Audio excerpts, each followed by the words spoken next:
Hi folks, I'm Richard Friedman and welcome to my political cartoon countdown for June 5th, 2021. Every week or two we get together and we do the top 5 or 4 cartoons of the week on Twitter based on impressions, and we do the countdown leading up to #1 most popular cartoon on Twitter for the week. And this week I have basically 4 cartoons that are up on Twitter, and we go from right up to the #1 in popularity cartoon. And I kind of enjoy, sharing this with you every week.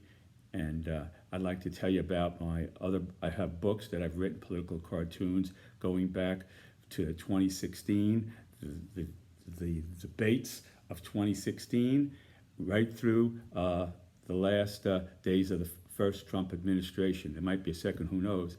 So with that in mind, I include that possibility as it stands right now anyway. So I just want to, first of all, tell you a little bit about myself. I've been doing these cartoons, enjoying them for quite some time. I used to be a math teacher, and I know my cartoons sometimes are a little wordy, and I'm trying in each cartoon kind of like to introduce you to the whole idea, and then giving you the facts and with a joke. And that's really the idea, not to in any way put down or make fun of anybody, but just to give you the facts as hard as I could bring them to you in most researched in a joke, and then you decide. You're the boss of that. So with that in mind, would I like to show you just my most recent book here. This is, again, the greatest 2020 book of political cartoons on issues of the Donald J. Trump presidency, going right through 2020. And here is basically from 1 year ago, just around 1 year ago today. I always pick out a cartoon from 1 year ago. That way, in a way, it becomes interesting to see where we've gone in a year. So this is from, basically, this goes from June 4th. Today is June 5th. So I got pretty close. This is June 4th, 2020, cartoon from that date.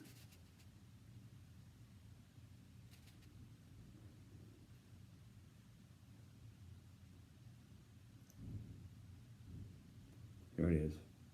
There's General Mattis up there. President Trump is watching him in the Oval Office.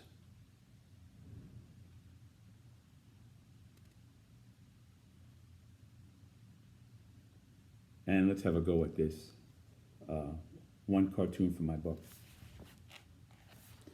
Trump conceivable real-time response to his former Defense Secretary Jim Mattis's below statement critical of the president, who he used to hail as Mad Dog Mattis. I remember when President Trump just got elected and he was in the White House the first few days. Mad Dog, I've got Mad Dog as Defense Secretary. Mad Dog Mattis. He's Mad Dog Mattis is gonna fix the world for us folks, in that attitude.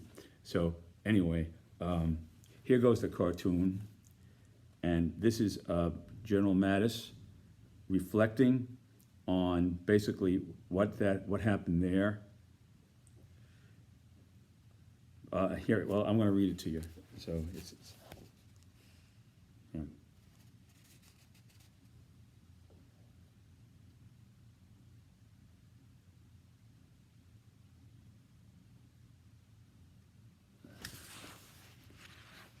When I joined the military, this is Mattis. When I joined the military, some 50. He's watching him on Fox News.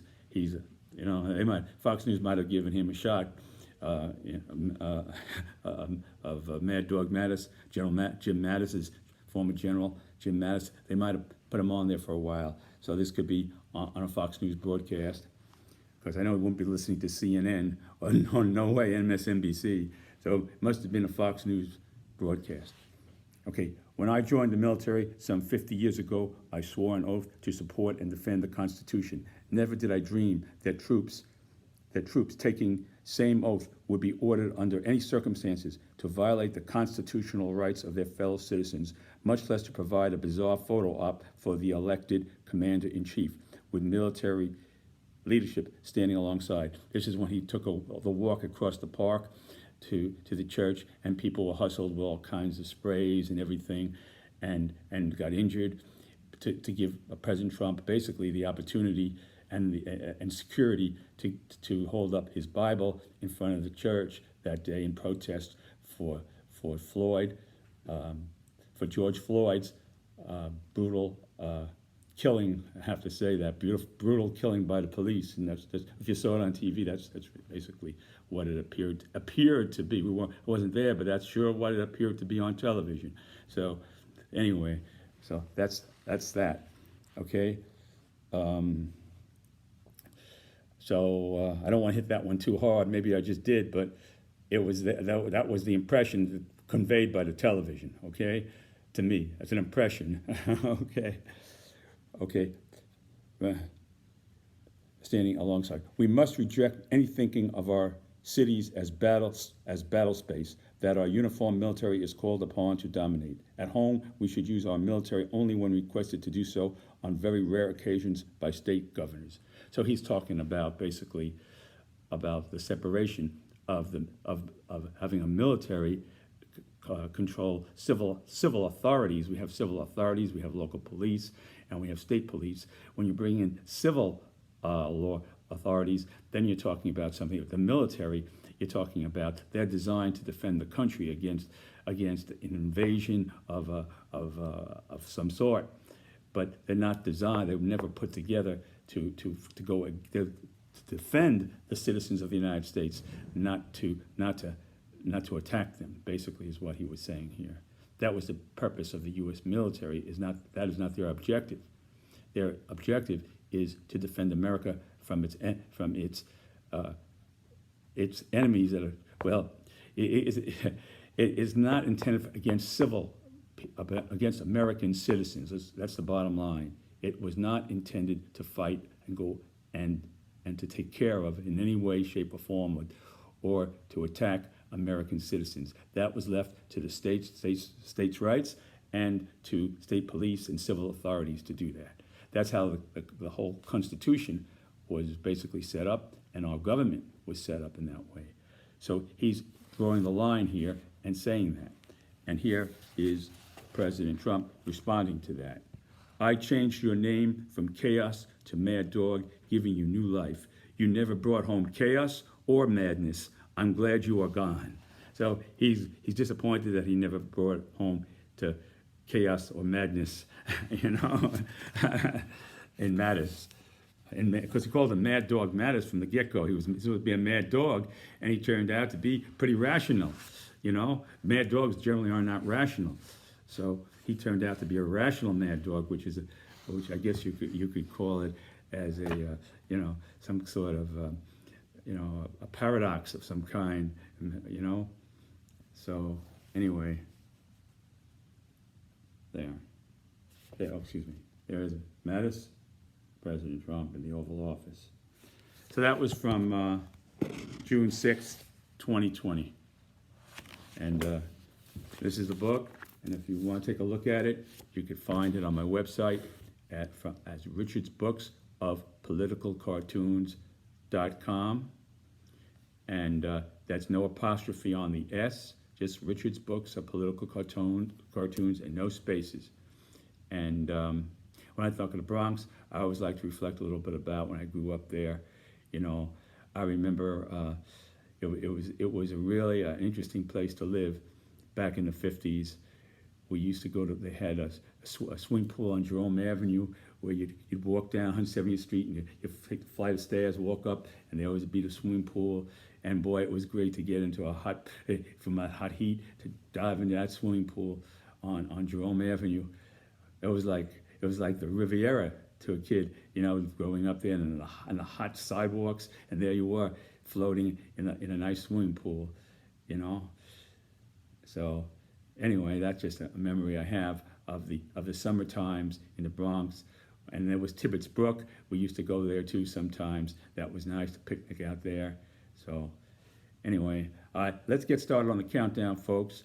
And first of all, I want to say to you that this is a cartoon here that's not in the countdown because I just finished up a few minutes ago, so I hope it's presentable. I always edit it and look at it real careful. This time it's just like a pancake coming out of the oven. So you know. So here's the cartoon, basically. Here's President Trump at Mar-a-Lago, and he's having one of his conversations that former Vice President Trump said that he spoke to President Trump many times since they've been out of office. So I picked up on how one of the conversations might have gone, and he had President Trump talking to him. He's got his iPad there, a huge computer iPad, and he's talking at Mar-a-Lago there to Vice President, then former Vice President Pence. He's talking to him, and he's there. They still have a lot of heat going between the two of them over the January 6th riot at the Capitol, because even then, as Pence, they were threatening to attack Pence. Trump kept putting the pressure on Pence to basically, not to ratify the Electoral College vote. And this was a formality that he had to do constitutionally as vice president to ratify it, the vote, the Electoral College. And President Trump wanted them to take it back and recount it and this and investigate this and that. And it was already a done deal right then and there. And then they put up a thing to vote against it. And to vote, they put up a bill or a presentation, a suggestion bill to vote down, to vote for. You had to vote for not voting for the bill. You see, it was a little confusing. The thing was to vote for not ratifying the bill. So they all voted for not ratifying the bill. Or it was against, or should they ratify it? It was something very, very, I'm not sure if that was 100% right. It was very, very unclear in the way it was put. But the bottom line is that Pence was put under tremendous pressure from President Trump to not ratify the Electoral College vote for Joe Biden to become president. And number two, you have these people going out, kill Pence, screaming out, and breaking into the Capitol. So he was really coming at it from all sides, and so he managed to do the right thing and ratify the vote, the Electoral College vote, and now basically he's establishing himself in the Republican Party, and with this cartoon in mind, he's trying to keep support for President Trump, who will be indispensable if Pence is to progress in the Republican Party to perhaps even run for the presidency himself. So with that in mind, I did this cartoon, and so here it goes. Former Vice President Mike Pence speaking at a New Hampshire Republican dinner says, referring to that day, January 6th, President Trump and I have spoken many times since we left office. This is one of the times. And I don't know if we'll ever see eye to eye on that day, that January 6th day. Pence, speaking to former President Trump on one of those occasions, tries to see eye to eye, because he knows that without President Trump, he's nowhere in the Republican Party. He's not getting anywhere, So this was today, January 5th, 2021. So here's how the cartoon goes. Okay, President Trump, how's that warm? This could have been, in February or March when there was some cold weather, a lot of cold weather around up there. So this could have been then, not now. Okay, President Trump, how's that warm Florida sun at Mar-a-Lago? There he is. So, and then President Trump says, Mike, here you are having very cold weather up there. Frankly, Mike, when I am reinstated as president in August, you are out. President Trump has stated that he's expecting to be reinstated by August. He didn't say, I don't think he said in August, but I think he actually said by August. So August at the latest, August 31st at the latest. you know, you are out for ratifying that rigged election, you know. So in his thought, President Trump thoroughly believes that he won the election in a landslide vote and that it was stolen from him. President Trump believes that.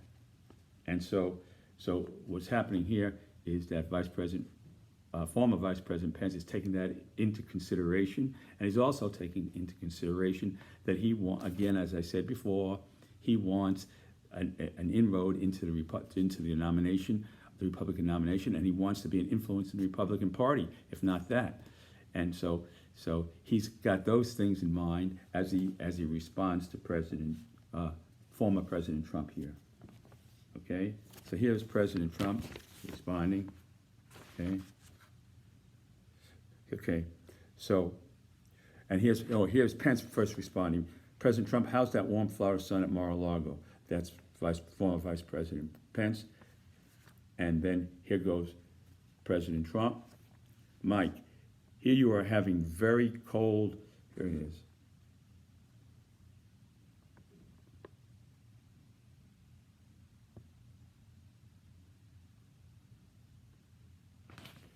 Mike, here you are having very cold weather. Frankly, Mike, when I am reinstated as president in August, you are out for ratifying that rigged election. Okay, so there is friction there, and there's a lot of resentment that President Trump has to former President Mike Pence. No question about that.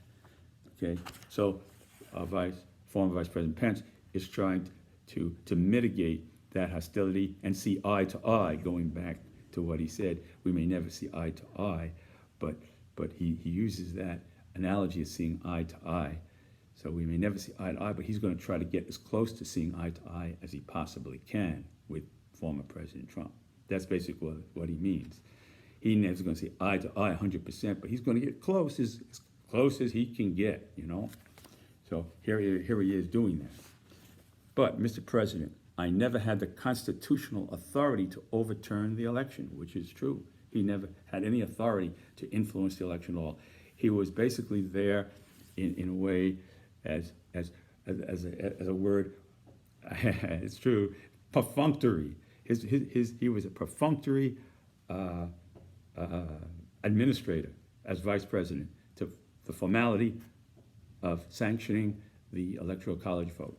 It's perfunctory, basically. He couldn't think, oh, well, maybe this, maybe that, this, that. Oh, maybe I shouldn't sign. No, nothing like that. He was there, boom, to put the stamp on the letter, you know. So here he goes. But, Mr. President, I never had the constitutional authority to overturn the election. But in August, your second inauguration might break the record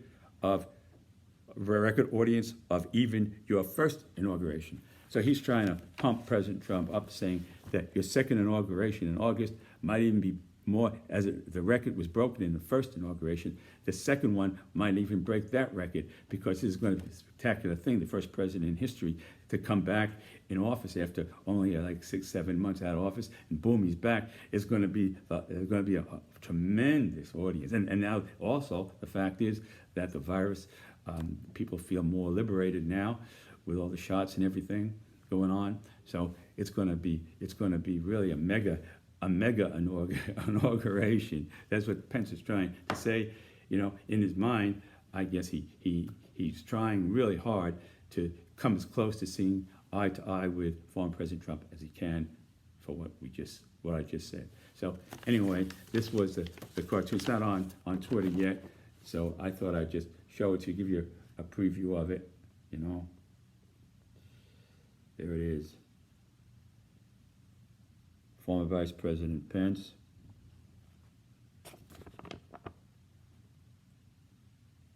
President Trump.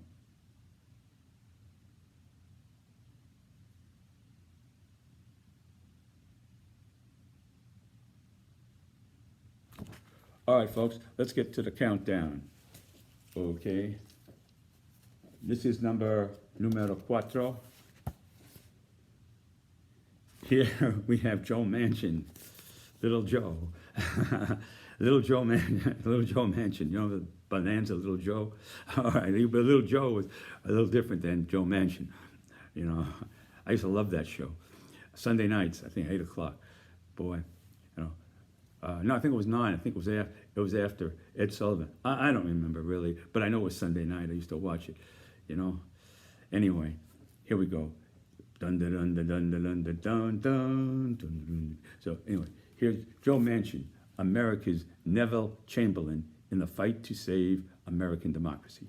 Neville Chamberlain went to Adolf Hitler and tried to appease him. Basically, he basically permitted him to take the Sudan land, and in exchange that the Führer would want no more space at all. That would be it for the Führer. He could just have the Sudan land, and everybody would go home, think we got peace in our time, everything's beautiful, you know. But it didn't work out that way, and Churchill became he took over power. He became the leader of Great Britain over Winston Churchill soon after that. So, Prime Minister. He became Prime Minister Winston Churchill, and over Chamberlain. Right after that, after the Nazis did the agreement, they trashed that agreement and went into Poland and all that business, made that pact with Russia and all that stuff. So, I like to read a lot about history. Anyway, Joe Manchin, America's Neville Chamberlain in the fight to save American democracy. So, Joe Manchin here is like that lady on the Titanic, you know, when they're staying low with the lifeboats and it's cold out. She's got one of the rich first class passengers, and they're putting her in the lifeboat. She says, "No, I can't take that lifeboat. My mink coat's going to get dirty from that boat. This mink coat, you know, that my husband bought me, you know, for New York. When we get to New York, I want to walk down Fifth Avenue with this mink coat, and this ship here." Is a little boat. It looks like it's been hanging around here a long time on this deck. It looks very dirty to me. I can't dirty this white mink coat on that boat. Oh no, I ain't going on that little boat there. No way. Dirty my mink coat. I'm going to stay up here. This is just a drill. This boat is unsinkable. You know, we got to save that mink coat for New York City and Fifth Avenue. She didn't want to go on the boat. I mean, this is like, I make this up. I don't know. I'm making another Titanic movie like that. You know, I don't know. It's a good idea. You know. Anyway, okay. Joe Manchin, America's Neville Chamberlain in the fight to save American democracy. Given while Republicans in state legislatures are passing restrictive voting laws. That's what I mean. The restrictive voting laws are like what the Titanic sinking is. Our democracy is sinking. It's an analogy there to our democracy sinking. Because if people lose faith and can't vote, and they have to do this and that and this and that, and then they have to go there, and then they close at 1 o'clock, you can't vote anymore. Or after 1 o'clock, church is out at 11, you have to hang around for 2 hours in the pouring rain or whatever it is, and you can't go right there because the deadline is voting starts at 1 o'clock, 1 p.m. You know, I mean, you know, and then nobody can give you a bite of a sandwich because if they do, they can be arrested. I mean, what else do you need? You know. Anyway, you got it made. So the Republicans got it made. Anyway. Given while Republicans in state legislatures are passing restrictive voting laws, Democrat Senator Manchin appears to be fighting for the filibuster. So he's fighting for that mink coat. He don't want to dirty that mink coat, dirty that filibuster. You got to keep that filibuster for American democracy. And the fact of the matter is, George Washington and the founding fathers never put in the filibuster. This was done many years later, a century or two later. This was put in, you know. And so this is no foundation of the American Constitution or democracy. This is just an additive that was put in, you know. So it's an additive, all right. It's an additive now for bringing down on democracy, because if you don't have a base of people, you don't involve the whole country in voting, and you only have the the upper class is voting, and the poor people, they don't have cars or this and that, and they don't have the will to get the computers and identification and this and that, and they say, okay, the heck with it, I can't vote. It's too much for me, and I don't want to get in any trouble because they're going to have some people there checking everybody out. Who can do. They could probably have the authority to arrest people they don't like, who are doing something that's a little, whatever it is, maybe taking a bite out of somebody's sandwiches or something like that, and they have people there with authority now. It's anyway. So anyway, that's the story here. So Democrat Senator appears to be fighting for the filibuster over democracy. The comparison. So this is Chuck Todd on Meet the Press with Joe Manchin. Okay. Okay. Here goes Chuck Todd. Here he is. Here's Chuck. All right. There he is. Do you have any idea of a carve-out where election-related bills like H.R. 1, it's a Biden's bill, basically the Democrats' bill, to prevent the Republicans from all these laws, and it's like a master key. It's a master key of stopping all these harmful, anti-democratic laws from having any kind of impact, of being enforced. Because once you have the federal government saying it's a no-no, that's it, But anyway, so here it is. So related bills like H1 could pass on 50 votes instead of 60, like a budget reconciliation. So would you carve out where election-related bills like H1 could pass on 50 votes instead of 60? So in other words, you want to keep the filibuster, right? Okay, keep the filibuster, but would you make a special way of putting the curtain down on the filibuster curtain, raising the filibuster curtain, just to let this type of thing happen when you have bills, because usually it's only for budgets that they do this. So, but this would be a first time for bills related to election bills, election laws in states. So, so this was Joe Manchin's response. If he'd make an exception and basically do away with the filibuster to save democracy, And Joe Manchin wants no part of that. So here's how it goes. Here's Joe. I'll meet the press. Can you imagine? This is what he said. Can you imagine a day-to-day operation like that where the minority has no say? I have hope we can get to where 10 of my Republican friends can work with 50 of us Democrats through hearings, committees, and amendments before any thoughts of a 50-vote reconciliation.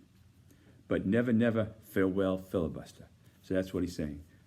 See, he will never, under any circumstances, even to save democracy, do away with the filibuster, because in his equation, the filibuster is more important than democracy, preserving the filibuster so that the minority can have their say. But if the minority remains the minority, and because of all these laws, then you don't have a democracy anymore. What you have is a de facto dictatorship of the power elite. Let's say, you don't. So you've taken away the democracy of the masses of the people who vote, who determine the leader of this country. So by these laws, you see, so the equation it's not an equation. Is that the filibuster is now an obstacle to democracy, and that's the reality. It's not. It doesn't support democracy. It works against democracy. So, but I gotta have that filibuster no matter what. That's Joe Manchin. So anyway, I did an analogy here. Here is Neville Chamberlain shaking hands with the Führer Adolf Hitler here. This was September 30th, 1938.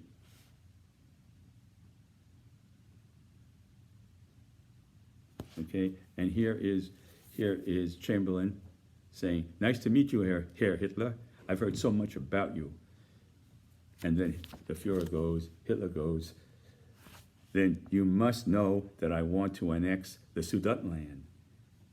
And then he says here, He says basically, first we must have our Wiener Schnitzel. Okay, so Neville Chamberlain says, before we do that, before you get to that, let's sit down and have our Wiener Schnitzel. That's like a German veal dish. Cook the way I cook the veal of Wiener Schnitzel, I think it is. So anyway, that was that. So that's what Joe Manchin is basically saying. Let's sit down, and here he goes, and he's saying this. Can you imagine a data operation like that where the minority has no say? I have hope. This is Joe Manchin. I have hope we can get to where 10 of my Republican friends can work with 50 of us Democrats through hearings, committees, and amendments. So that's the Wiener Schnitzel there. You know, hearings, committees, and the fact is, Mitch McConnell says his number one job here, job one, is to stop Biden. That's his job one. Just like Lee Iacocca. You remember Lee Iacocca from Chrysler? He said job one is making the best car we can make. That's job number one. You know, Lee Iacocca from Chrysler used to do the commercials for Chrysler, the K car when the Chrysler was down, and Iacocca was at Ford. He was President Ford, and then he got slanted and went over to Chrysler and bailed them out and helped them, got the funding, and Obama gave him funding for Chrysler, and they came back, and so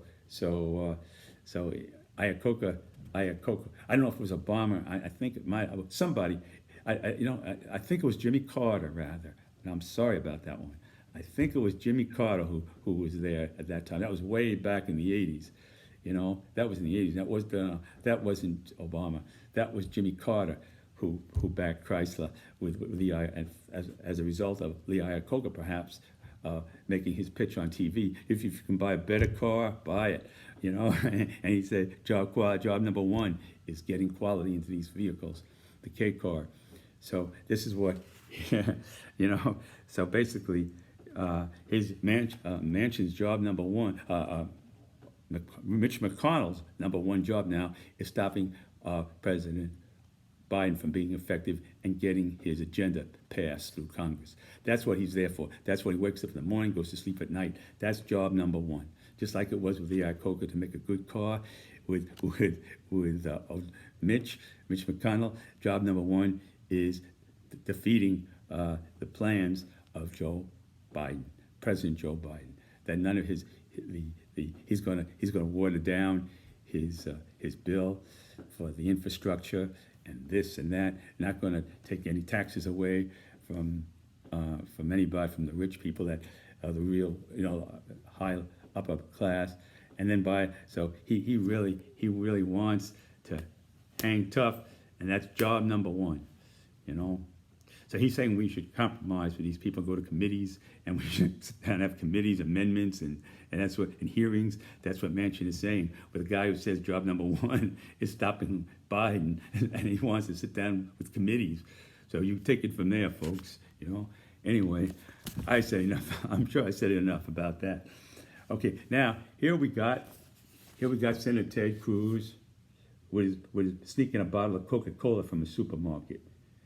You know, he's sneaking out with a bottle. He's paying for it, but it's against his new platform now to drink Coke. He's a Pepsi man now, because what happened here is that Coca-Cola, they spoke out against these laws in Georgia. Coca-Cola is based in Atlanta, Georgia, and they spoke out against these laws. The Democrats, the Republicans are putting in all these states and everything, particularly Georgia. They spoke out against the laws in Georgia that they're putting forth to restrict voting rights. So Coca-Cola has spoken out against it. So now he's telling everybody that Coca-Cola is like a socialistic company and anti-democratic, and we have to start drinking Pepsi-Cola, and we had to boycott Coke along with his Republican allies there. So here he is, Senator Ted Cruz, Coca-Cola nightmare. He has a Coca-Cola nightmare, being recognized while buying a bottle of Coke in the supermarket. Giving Cruz now wants you to boycott woke Coke. He's saying woke Coke, like there comes some kind of a socialistic thing, woke Coke, you know, some sort of a phrase.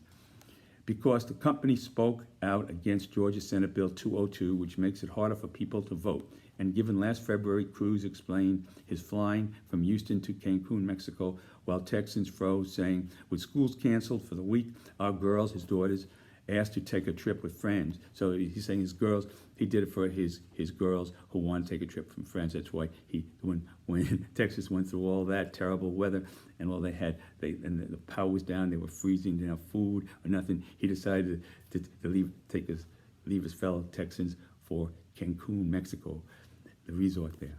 Okay, well, because of his girls. Okay, to take a trip with friends. They wanted to take a trip with friends. Wanted to be a good dad. He wanted to be a good dad, of course. I flew down with them and am flying back this afternoon. So that was after somebody spotted him. He said that he was flying back. He had to make a statement, and he said he was flying back this afternoon. That was the statement. And that was to escort his girls on their trip to Cancun, which their friends were going. They wanted to go along with them. So here we have now, here he is, Senator Ted Cruz buying a Coke, sneaking a Coke in a supermarket somewhere. You see? There he is. And he says, Senator, the girl goes, there she is, here's the lady, the cashier lady. And she's looking at him, you know. She's recognized him, you know. Uh-oh, it's Ted Cruz. Senator Ted Cruz.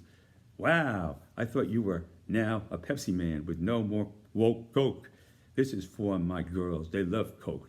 And I'm still a good dad. I will be back this afternoon for 3 cases of American Pepsi.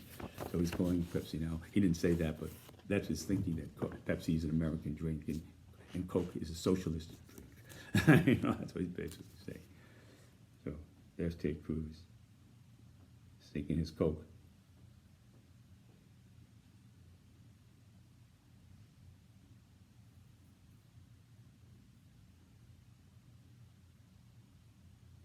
Okay. Okay, we're getting there. We're getting there up to close to number 1 now. Here is the ghost of Nixon. The ghost of former President Nixon returns amid Michael Flynn, first national security advisor to former President Donald Trump, appears to have suggested a Myanmar-style coup should happen in the United States. Well, I heard him say it.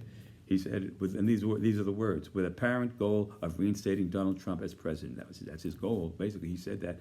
And he encouraged the former president to do whatever it took, if he had to use whatever it took to get back into power, to stop the steal, stop the steal of the election, which is called the big lie, you know. So, you know, I try my damnedest, folks, to be objective here. I try hard, but sometimes I go over the line a little bit. But I'm trying. Okay, I want to know what happened in Myanmar can't happen here. So some guy asked him that, asked Flynn. He wanted to know what happened in Myanmar can't happen here. So the idea was that what happened in Myanmar was a complete revolution. The military took over the government, and they started shooting, and the people rebelled, and they started killing people and arresting people and all that. It was a nightmare situation in Myanmar. So the government ordered the military. The government ordered the military to take over, or the military. I'm not really. I think it was the head of Myanmar ordered the military, or it was the military that took over the government. You know, it's so hard to follow all these things. But it was a military coup. That's the bottom line. It was a military coup. It wasn't a democratic thing. It was a military coup. Okay. A member of the audience asked Flynn, no reason. Flynn asked Flynn, and Flynn responded, there's no reason why a mirror-like thing, a Myanmar thing can't happen here in America. I mean, it should happen. It should happen here in America. That's what he's saying. It should. That's right. It'd be justified, basically. They should. The military should reinstate former President Trump as President of the United States. That's what he's basically saying. That's what he's saying. Below, the ghost of Nixon reflects if General Flynn had been with him. So here we have, for God, country, there it is. And there we have Flynn sitting there as he's being interviewed. And there's the ghost of Nixon.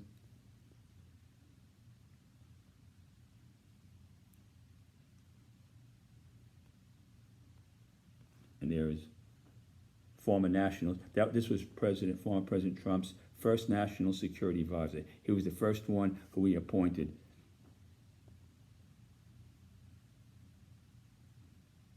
That was his first. He had a lot of national security advisors, but this was no, the first one, numero uno. This was the number. This was the first. Flynn was the first one. And you know that I think he was the shortest one too in the history of national security advisors. I think in 2 weeks he had to resign because it was brought out that he basically had lied to the former vice president Pence. I mean that's how I recall. So on the basis of that he had to step down. I don't want to go over there, but anyway, that was the thing. So then here he is, Flynn, for God and Country, and then he's responding to this man. He's responding to this man who questioned him and said, "Why can't we do like the Miramar military did here in this country and get our military to do the same thing and take out Joe Biden?" That's what he's basically saying. He's saying that. Nobody wants to say it, but that's what he's saying. I mean, that's what it looks like. Oh, okay, everybody used the word appears. Okay, I'm going to go along with that. It appears that's what he's saying, okay? It appears that's what he's saying. Appears, okay? Okay. So anyway, that's right. And then Nixon goes to Nixon, goes, that's right. And then 3. With this man, Flynn, August 8th, 1974, would not have been the day I resigned. That's the day Nixon resigned, August 8th, 1974. Would not have been the day I resigned. I remember I heard it on the tennis court. I was playing tennis, and someone said, Nixon just resigned. You know, there I was out there. August, it was a pretty warm day out there. Okay. I remember it just like it was yesterday. With this man, Flynn, August 8, 1974, would not have been the day I resigned the presidency. It would have been the day I had the military arrest the Watergate Committee.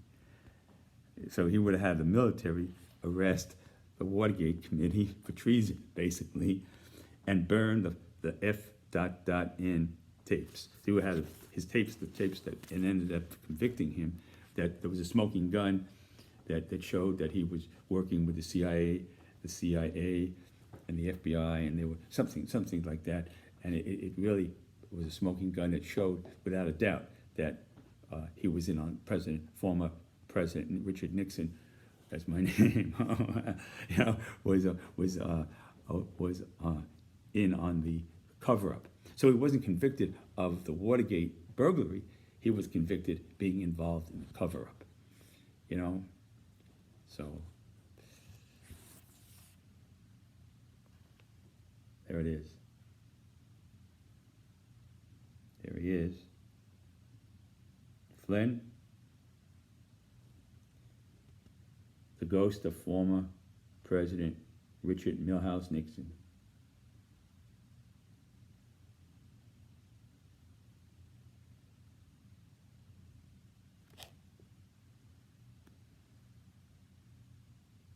Okay. All right. Numero uno de la semana, folks. Number 1 of the week. Okay, now this really did very well. I was very surprised, pleasantly surprised, let's put it that way. Now here we have this talk about what's going on in Arizona. And somehow somebody came up with the idea of basically taking these ballots and scrutinizing them in microscopes to prove that at least they have a number down to 40,000 votes in this one county, this county here, Maricopa County, where the 40,000 votes were brought in from China. And their way of proving it came from China is they're putting them in the microscopes, the particles from the ballots, putting them in the microscopes, and detecting that there is Chinese bamboo. That bamboo is an element there in the paper, and all bamboo, and China makes bamboo paper. All paper from China is made in bamboo. Americans don't make paper with bamboo. So they're saying now they're in an investigation to show that they have 40,000 ballots with traces of bamboo from China. And that's their argument. And President Trump the other day said he has compelling evidence and I assume it would be from Arizona because that's the big thing now, Arizona, that there is evidence that's going to come forth to the Supreme Court.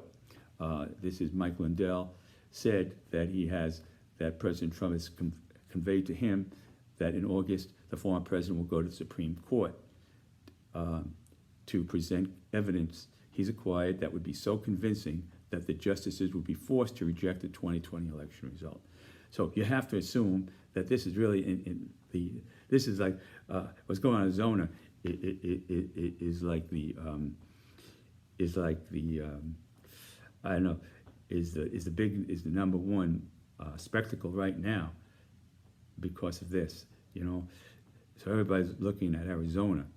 So the conceivable evidence that could extend to other states, so it could extend to other states. If they can do this in Arizona and get it turned around, it's going to go to other states, and they're going to be taking ballots, and they're going to be showing that the finding this bamboo in ballots from other states, you know, and it's going to be like a progression, boom. By the end of August, it takes a month to catch on fire with all the states that President Trump lost, and with Republican legislatures, and boom, by August 31st, you got President Trump back in the White House. I mean that's a plan. That you could conceivably that appears to be a plan. I use the word appears. That appears to be the plan. If President Trump is saying that he has really evidence that is so convincing, so it must have to stretch. It couldn't be from just. It couldn't just be from Arizona, because Arizona, you turn Arizona, that's only one state. It would have to be a common denominator that would extend to all the other states. So it'd have to be a thread. So the thread would be the bamboo in the ballots in those other states. Okay, that's the thread. That would appear to be the thread. Okay. So here we go now with this is the former President Trump's counselor going to the Supreme Court now to basically argue President Trump's case for being reinstated in August, as I imagined, as Trump's fantastic dream would have imagined. Former President Trump's fantastic dream. This is a dream that former President Trump had. Okay, and here it goes. Here's the Supreme Court.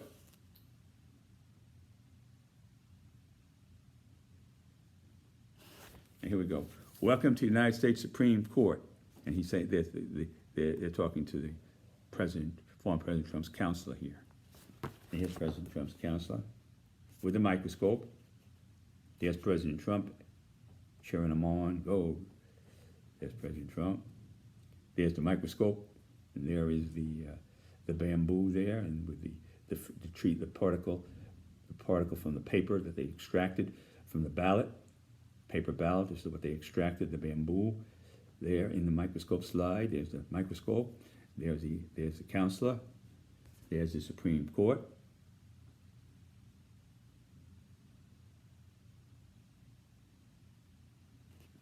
Counselor, microscope, super high-powered microscope, former President Trump.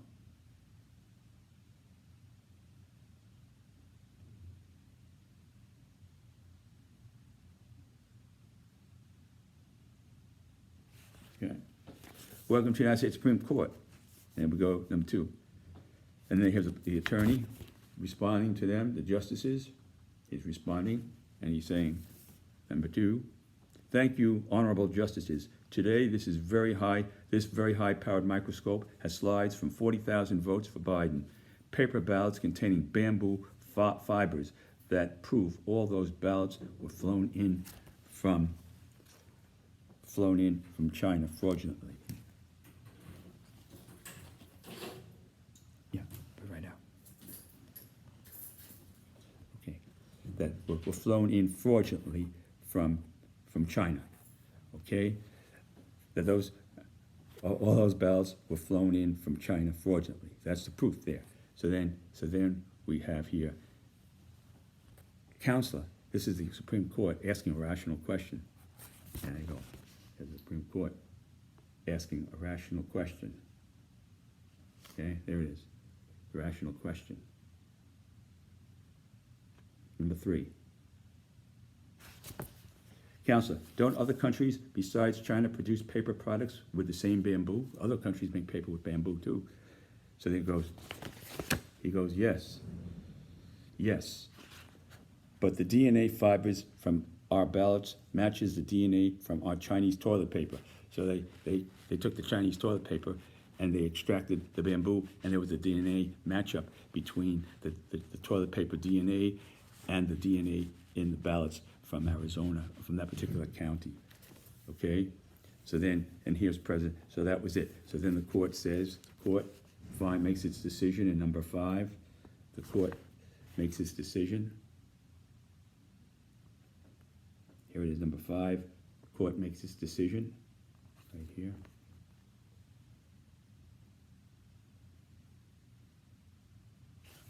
Okay? Here's, court finds no need for further evidence. Donald J. Trump is reinstated as President of the United States. And there it is. President Trump, fingers up, thumbs up, thumbs up. The court didn't want to go through doing the deal with the toilet paper. They figured, okay, as long as he has the bamboo and everything like that, we don't want to mess with toilet paper. The Supreme Court figured. So on the basis of that, we'll just put that aside and reinstate the president, former President Trump. And here's President Trump giving thumbs up to that idea.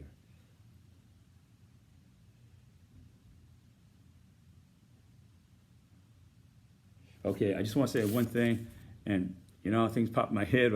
I don't rehearse this. I don't have nobody showing me cards or anything like that where I'm looking in. I'll have somebody once in a while come in and say I'm taking a little too long. It just happened.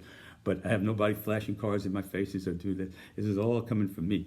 This is drawings, everything. So I just thought of something. Now the Supreme Court, what they did. This cartoon is really appropriate in a sense because the Supreme Court, they voted the Voting Rights Act as unconstitutional. They did that, which led the way, which gave the right to these states now to challenge, to make these laws. Because the voting rights law that they had originally would have prevented them from doing this. And the Supreme Court voted down the voting rights law in 2013. That happened. You see, so in a way, this is more appropriate than I realized. Than I realized the Supreme Court. That's what they did. It was a vote 5-4. It came down to 5-1 vote, one vote away, and they found the Voting Rights Act in the year 2013. They ruled the Voting Rights Act. They struck it down as unconstitutional because they were basically there were states that were following laws correctly, and they were going into those states and trying to have jurisdictional states' rights over the states' rights, because the states were doing fine. They weren't having any problems with voting rights, and you had to restrict those states would be against the law, would be unconstitutional, so they struck the whole Voting Rights Act down on that basis. So that was that. I just threw that in, just thought of that. So folks, I want to thank you very much for watching my political cartoon countdown for the week, and God will, I'll see you next week. And I always say, God bless you, take care of yourselves, and God bless America.